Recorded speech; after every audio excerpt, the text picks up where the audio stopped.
Good morning and welcome to Richard's Home Mechanics again. As the weather's a little job I've just decided to do on this Qashqai that I've been working on, and as the weather's turning cold I've noticed that it's been a bit of a little monkey to start in the morning. It's a diesel and the little orange glow plug light is staying on longer than it really should, and when you go to start it, it's taken a while to turn over. It does start, but it's taken a while to start. So what I've decided to do, I've gone ahead and changed the glow plugs. I haven't done a video on that because on this particular car, it's straightforward. You just take this cover off. What you must do, don't have to do it, but it is advisable, I do it, is heat the engine up if you can. If you can't, you can't, but heat the engine up, not to boil and hot so you burn yourself, but just heat it up so it breaks up the crud around the glow plugs. Pull the leads off that go to the glow plugs. If you've got the facility of a compressed air, or you can buy the cans of compressed air, blow around the glow plugs, because when you take them glow plugs out, you do not want any rubbish falling into that hole, into the barrel, and obviously into the piston. Basically, when you do these, the thing to do, these are very small. Here's a glow plug, very small, and these can break very easily, and if they break, you can buy kits, but I've never done it. I don't know how you, I've seen how you do it, but I've never done it because I can't understand how you can drill these out of a head without the swarf going inside. But to me, if this had snapped, that would have been a head off, game over for a while. Anyway, the knack of these is these are very delicate. When you crack them off, these are only torqued to, I think these ones are 15 Newton meters, which I think is 11 foot-pound. Very, it's not a lot. It's only a tiny little thread. When you take these off, make sure you double D them before you even attempt to undo these. Soak them, even if possible, do it 24 hours before. Every couple of hours, go outside and just give it a quick squirt. Trust me, that will manage to seep down, get on that thread, and this is the bit here. They get stuck under here, under this bit here where the crud goes. You want to break that up, and also by heating the engine, that does tend to soften it. But the name of the game is crack these off slowly. If it doesn't go, you know, don't put a massive great torque wrench. I only use a little tiny torque wrench, like a 3/8 torque wrench. If it doesn't go, leave it. It's going to snap. Lubricate it. Rethink about plan B, how you're going to do this. But thankfully, I got these off, and the knack of the game is I cracked them off. I got me WD, well, I actually used duck oil. Let me get it.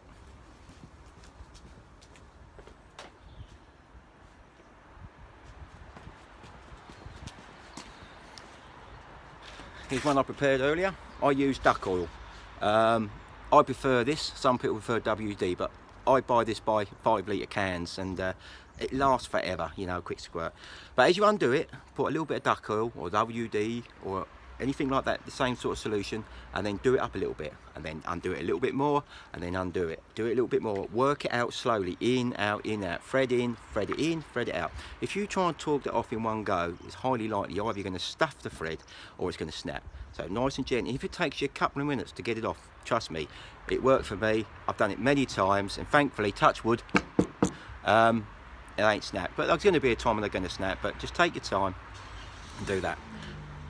After you've done this, when these are put in, you must torque these down to a certain torque. Don't just guess it. These don't go that tight. You think to yourself, because it's in the head, that needs to be really tight. Get your torque wrench, set it, look at the manual, go on the internet, check it. You don't want it torqued up too tight. This was 15 Newton meters, which is nothing. As soon as I cracked it, I stopped. Because if you go too much, you're going to strip that thread in there. Don't forget, it's very fine thread on these, and you're back to square one, head off. So it's a no-go. So basically, I put these in because it was bad starter. What we're going to go and do now is on here, I'm going to show you how to test them. You can do these in situ, but I've taken these out. Now what I'm going to do, most electrical tests, I mean 99% electrical tests, you can find the faults by doing continuity. You don't have to do it live. You don't have to have the engine running. Continuity will give you the results you're looking for. Voltage is another way of checking it. It's a final check. Continuity is the name of the game. It's dead testing. You're not going to get a shock, well, as long as you're stupid, because everything's powered off. You don't want no power going through when you're doing continuity. The circuits must be dead. So what we're going to do, I know I've checked this reference, and these should be between 0.8 and 1 ohms to be a good glow plug. So let's go ahead and check it and see what readings I've got on these glow plugs that I have just taken out this Nissan 1.5 DCI Qashqai. Simple. You don't have to buy an expensive meter. It's just that I used to be an electrician and I've done a few bits, and I went and bought, you know, a half decent one, but it's only because I was dealing with high voltage and I didn't trust a cheap 1999 out of B&Q jobby, so I bought a mega. But you know, for car work you can get away with a cheaper meter, you don't have to buy.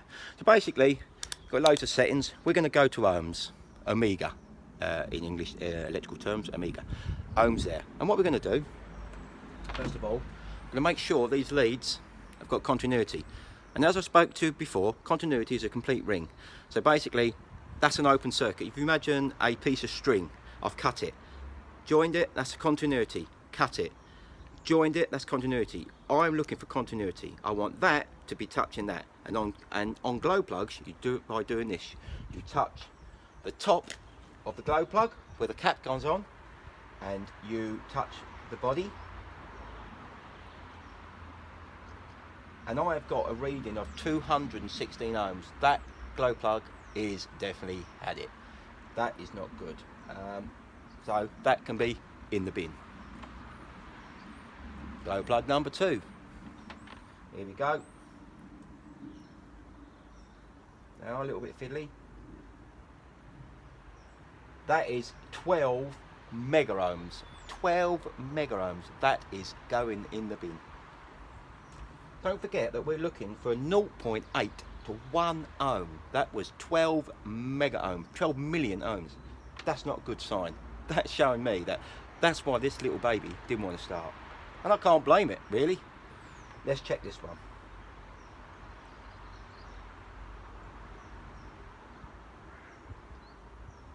This has got 5 mega ohms. Again, that's going in the bin. And last but not least, I'm surprised this car even started, to be honest, especially the cold snap we've just had. Last one, because we've obviously got 4 cylinders and you have a glow plug for each cylinder. Common sense, isn't it? Again, this is what I love about home mechanics. You learn as you go along. I'm still learning. I still come up against stuff I haven't got a clue about. I revise it and then I have a go. And I have a go, like you should do, being a home mechanic. Right, this one is 0.6 ohms. So, out of the 4 glow plugs, 1 is good. So that 1 glow plug was starting this 1.5 engine. I'm lucky that even started. Anyway, these are going to go in the bin. Let's go and see if she starts up a bit quicker. Don't forget, before I change the glow plugs, even in cold to medium weather, I noticed it was taking a while to turn over. Let's go and see if changing these glow plugs has made my life easier and made this little beauty start better. Obviously for safety, I'm going to move the meters and everything that is on that engine, because that will suck that in. Let's go and see if she starts.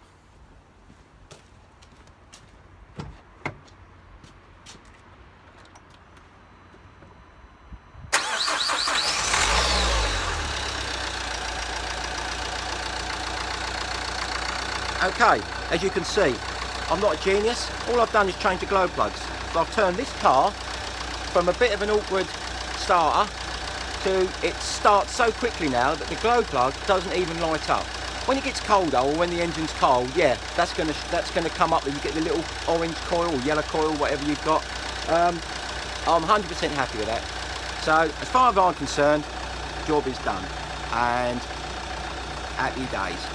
Thank you for looking at Richard's Home Mechanics, and don't forget, if you've got a diesel, it's not always the case, but if you've got a diesel that doesn't like starting when that gets cold, change them glow plugs. You will notice a difference. We'll catch you next time on Richard's Home Mechanics. Take care. This is Richard signing out. Bye.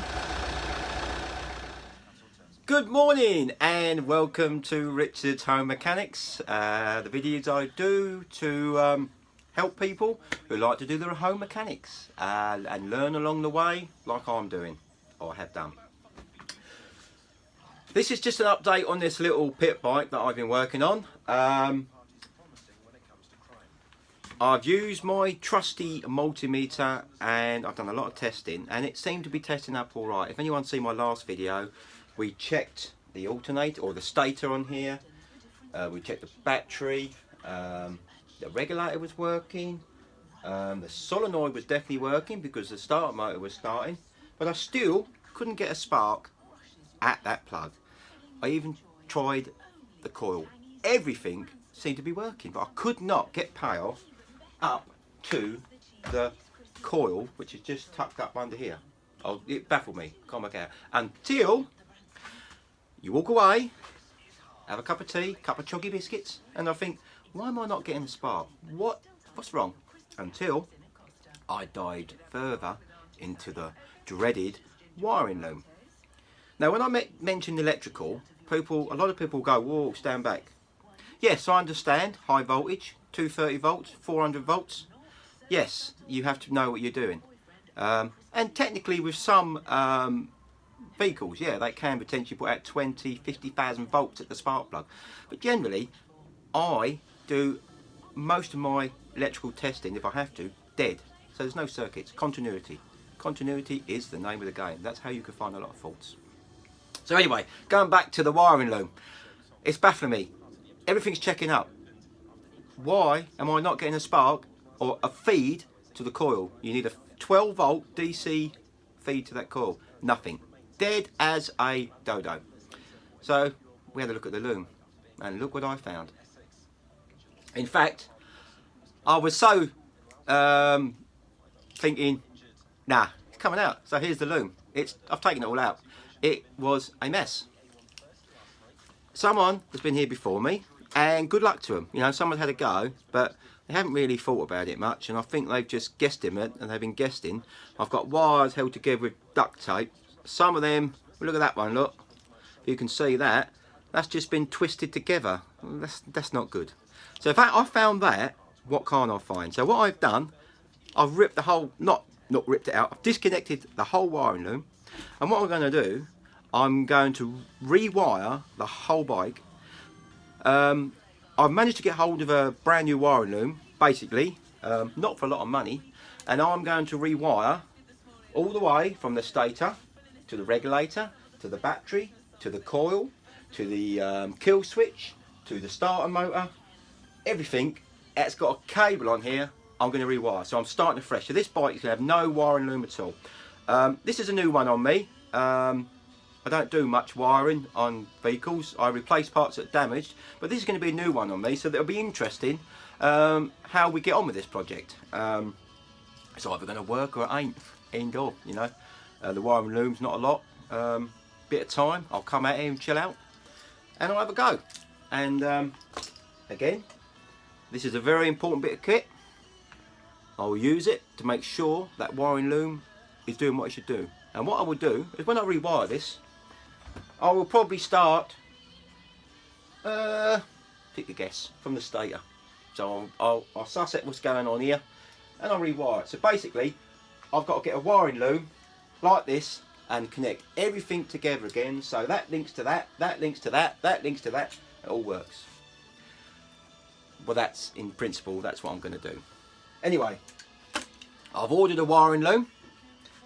Hopefully that'll be here next week. So I think I've only got a little bit to do on the Qashqai now. I've just got to get the locking wheel nuts off the back because the dreaded locking wheel nuts disappeared. So I'm going to get them off and replace them with standard nuts. Again, very quick advice: if you've got locking wheel nuts, get rid of them, put normal nuts and bolts on them, because they'll let you down. You'll have a puncture at night in the winter, pouring down the rain, nearly said it, pouring down the rain, and you won't get the blooming things off. So get rid of them, take your locking nuts. But they're a bane of my life. I hate locking wheel nuts. Anyway, back to this bike. So we're going to rewire it. So we've gone forward 2 steps, but we've gone back. But at least when this gets rewired, when I eventually move it on to a little boy or a little girl, which is my goal, you know, someone's going to have fun out of this, they're going to love it. And they're going to have in the back of their mind that everything is rewired. I've replaced most of the bits. The engine's got 4 hours on it. Yeah, it's going to be a nice little bike. But we'll go through this together. So I'll obviously do videos as I go along. And we'll see how we get on. So if anyone's interested, I will be as soon as I get the loom and time permitting, obviously, but normally Saturday mornings is my time to play, unless I have a breakdown in one of the cars, and obviously that has to be done ASP. But we're going to start wiring it. So if anyone wants to follow me, we're going to rewire a Cobra 50C 4-stroke fully automatic pick bike. So if you're interested, please follow YouTube, Richard's Home Car Mechanics on YouTube. Again, Richard's Home Car Mechanics. I go under Richard's Mechanics because I just don't work on cars or vans. I work on anything, you know, as you know, a mower, a strimmer, anything that's got an engine or mechanical parts. Let's get it cheap, let's repair it, let's enjoy doing it, get a buzz when it works, and let someone else use it, let someone else, you know, enjoy what you've done. You've enjoyed purchasing and repairing that. I get such a buzz. If I wire this and I get it working, I could do this 100 times, and if it works every time, you still get that adrenaline buzz. It's better than certain things you do, if you understand what I mean. But anyway, let's wait for that wiring loom and let's get this little baby rewired. Catch you next time on Richard's Home Mechanics. Take care, you have a super duper day. Catch you later. Bye.